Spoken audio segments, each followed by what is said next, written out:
The purpose of this exercise is to familiarize students with Agilent MassHunter data acquisition software, which is used for controlling LC-DAD-MS instrument.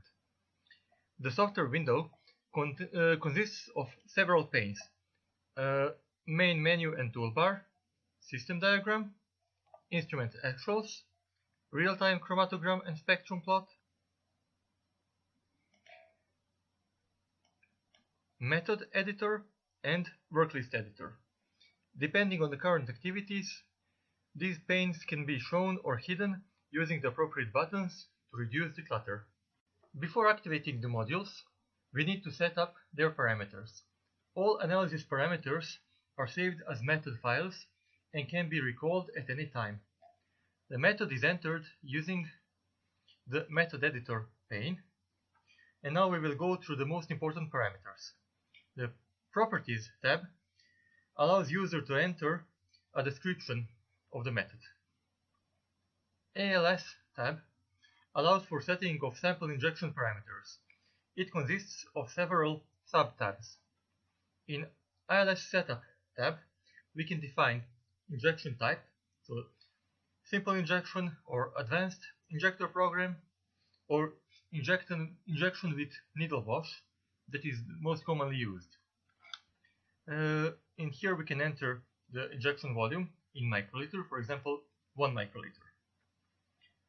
Note that in every field, by right-clicking, we can see the valid range, and additionally, by pressing F1, we can get help for the current pane.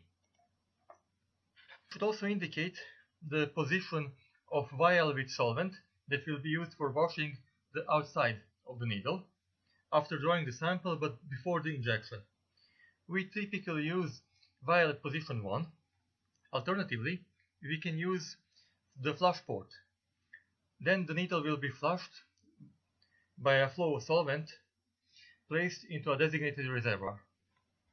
In ALS Option tab, we can change the injection speeds. They should be reduced if we have viscous samples. We can also offset the needle position for sample drawing. For example, if we have very small sample volumes or want to sample only the top layer of the vial. Finally, if vial or well bottom sensing option is checked, the needle will gently feel the bottom of the sample vial, then move up for 1 mm. This is extremely useful if we have very small sample volumes. Binary PAMP tab is used to set mobile phase related parameters. It also contains several sub-tabs. In Setup, we define starting flow, for example 1 milliliter per minute, and starting mobile phase composition, for example 70% A, 30% B. Additionally, we can inform software about the used solvents so that it can take their compressibility into account when pumping. And we can also add some user comments on composition, for example acid concentration. The stop time defines the interval after which the gradient will be ended, regardless on settings in the next tab. It is also used by detectors to define when to stop recording the signal. It is usually defined by gradient duration, but can be shortened if necessary. We will set, for example, 12 minutes. After the gradient is completed, the solvent ratio resets to the starting conditions, and system needs to re-equilibrate. The post time is used to define this re-equilibration period, which can be calculated or estimated from experiments. In our case, it is 3 minutes. Maximum pressure limit is set to the highest pressure the pump and column can withstand according to manufacturer's specifications. In our case, it is 600 bars. If the pressure exceeds this value, the system will automatically go into shutdown to prevent damage. Now in the Timetable tab, we can define the gradient. The gradient is entered in the form of time points. So we define a percentage of phase B at the beginning and end of ramps. For example,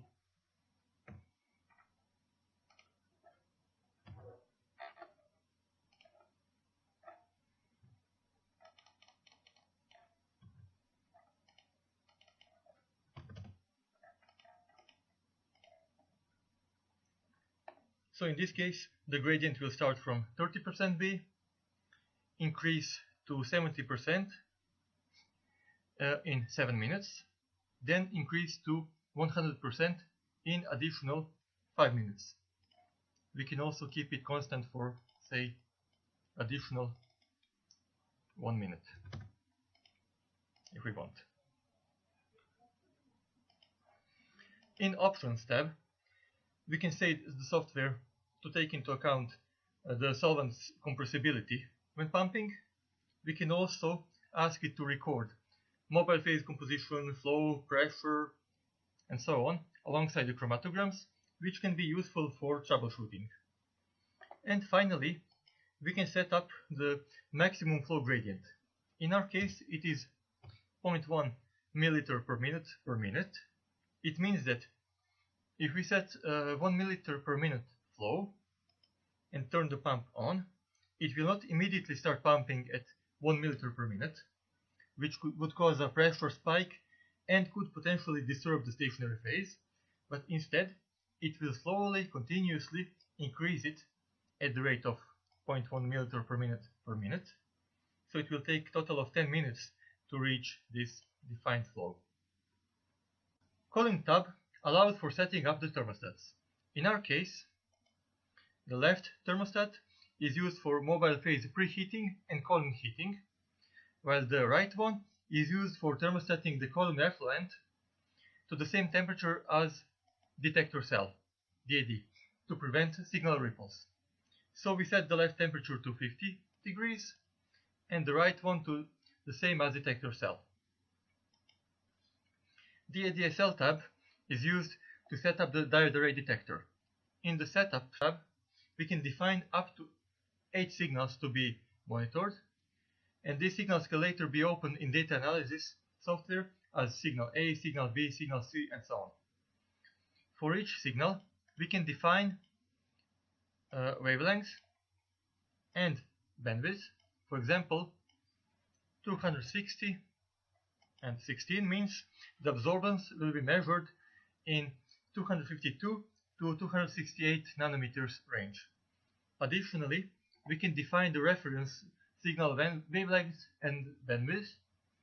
It should be some wavelength our sample is not known not to absorb it. For example, 550 nanometers with 100 nanometers bandwidth. The signal will be recorded until the pump stop time. Peak width or response time is related to the time constant, and it is used for short time nose smoothing. It should be close to the width at half height of the narrowest expected peak, and we know from experience that our peaks are about 6 seconds at the baseline, so we could use, for example, 2 seconds or 4 seconds.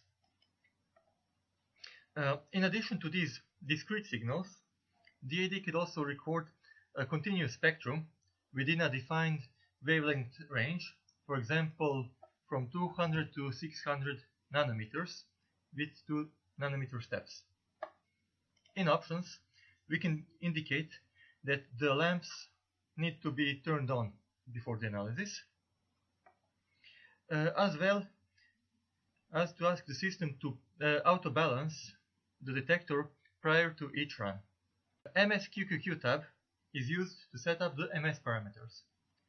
The ion source to be used, in this case electrospray, is selected by ion source drop menu. Time filtering is equivalent to DAD's peak width. We can enter, for example, 3 seconds, that is 0.05 minutes.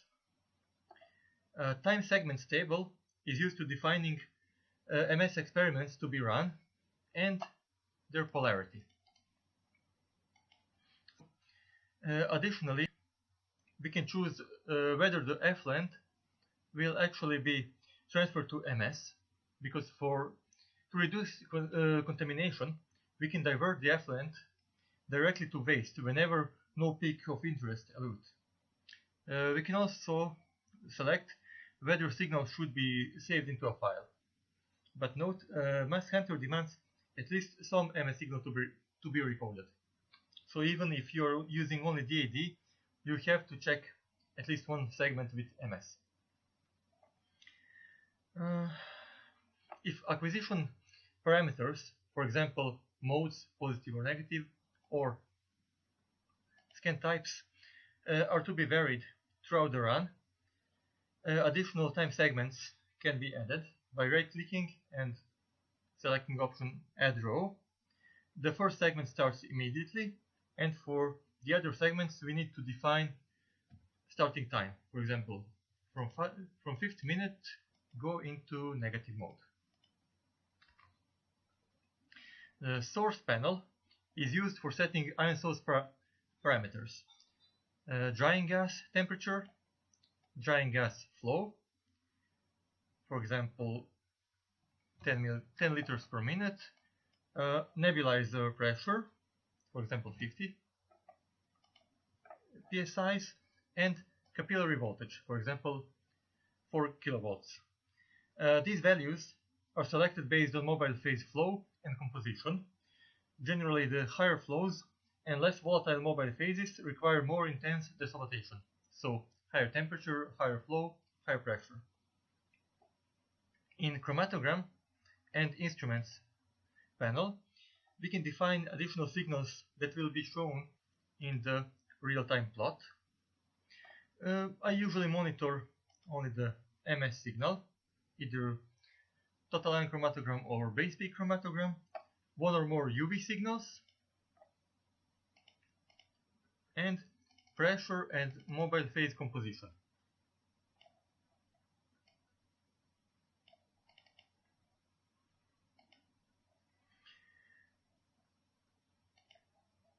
Acquisition panel is the most complex, and its content depends on the scan type for the selected time segment.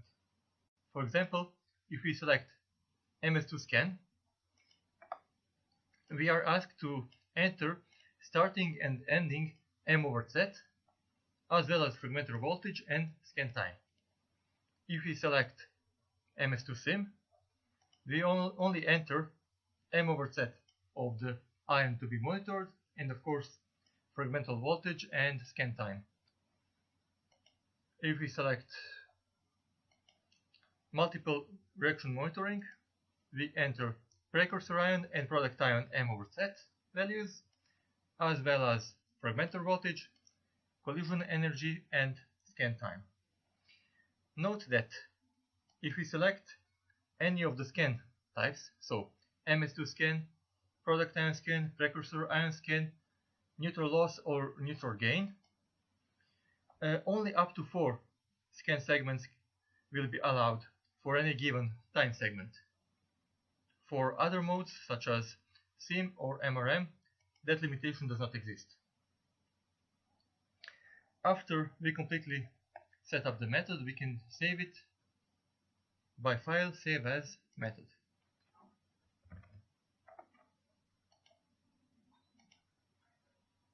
Now, if we need to run a single sample, we do it using a sample tab. Of this field, several have to be set.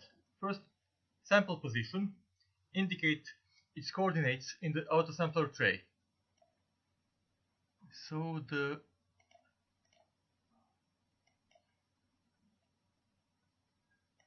tray is organized like this.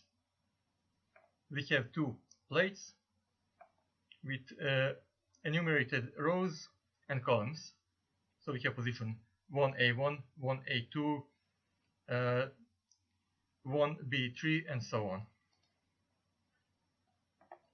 Data file path and file name should also be indicated, and injection volume can be left as -1 if the value specified in the method is to be used, or we can override it by any other value. In addition to these fields, we can also enter additional comments in name, custom, and comment fields. When everything is set, and if the instrument is on and ready, we can start the run by selecting Run Interactive Sample, or by pressing F5. If we need to run more samples, we create a worklist. First, we open a worklist menu and select Worklist Run Parameters. In this dialog, we define the operator's name, part of the method to be run, whether only acquisition or also data analysis, method path, so where to find the method to be used, or for example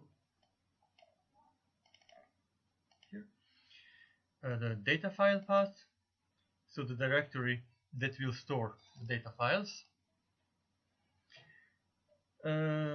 scripts. These are small macros or small programs to be run before the worklist, after the successful completion, and after any completion. For both, we select instrument standby. That will stop the pump, shut down column heating, DAD lamps, and MS nitrogen flow and heating after the instrument has finished the analysis, or if anything goes wrong. We do not use overlapped injection. If this option is enabled, both in method and in worklist, the next run will start before the current one is finished, to save some of the time. This clear sample selection after run option will simply uncheck the samples in the worklist when they are completed, making it easier to see which is the next sample. And wait time for ready. This is the maximum time to wait for system modules to get ready for the run. If it's exceeded, for example, if the heater cannot achieve the required temperature, the worklist will be terminated. When everything is set, we can enter the worklist. So we display the worklist table by clicking on W. A worklist table consists of numerous columns, but only several are absolutely necessary. We can actually configure them by right-clicking and selecting Show Hide Order Columns. So we need sample position, for example 1A1, method name, only from the directory we selected, and data file name, for example test. All the other fields can be shown or hidden as needed. The samples can be entered manually,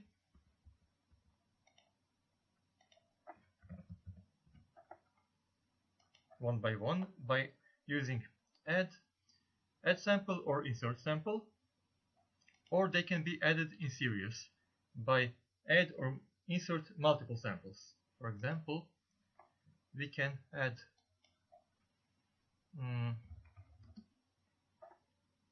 5 samples that will be called sample 1 through 5. They will all be recorded using this scan method.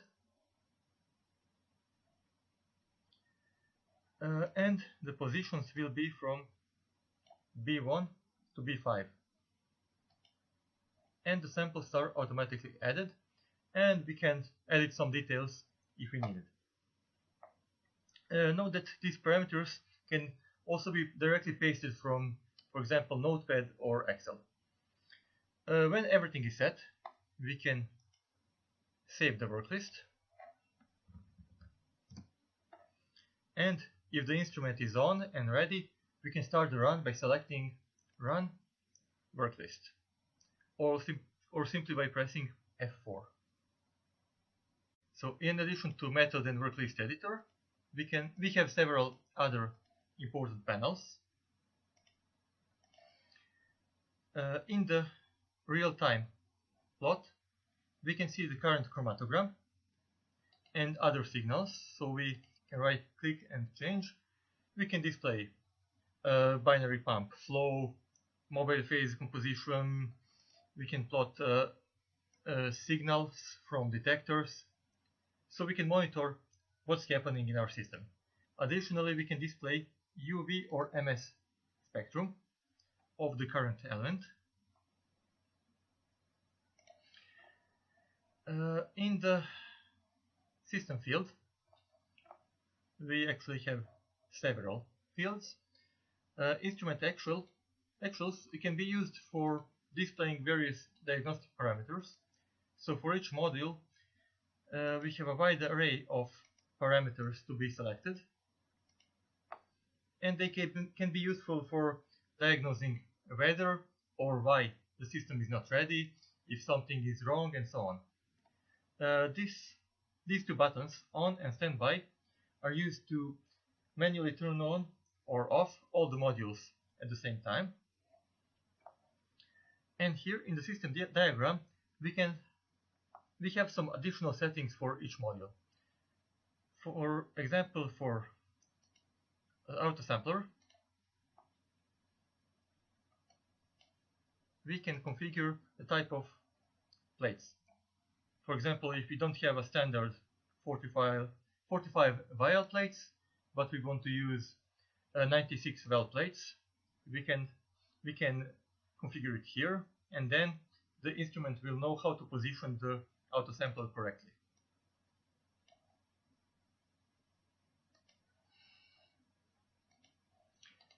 We can also use this menu to turn on or off the tray illumination, so it's internal lighting in the autosampler. And here we can control the pump, so we can turn it on or off. We also can enter solvent levels. So this way we inform the software about the amount of mobile phase that is available for the analysis, and if the volume falls below the limit we enter, the system will not allow for analysis. It will stop. In the column section, we can turn the thermostat on, or we can also set it to be turned on at selected time. For DAD, we can turn lamps on, or we can balance our lamps, or do some performance testing. And for MS, we can turn it on or off.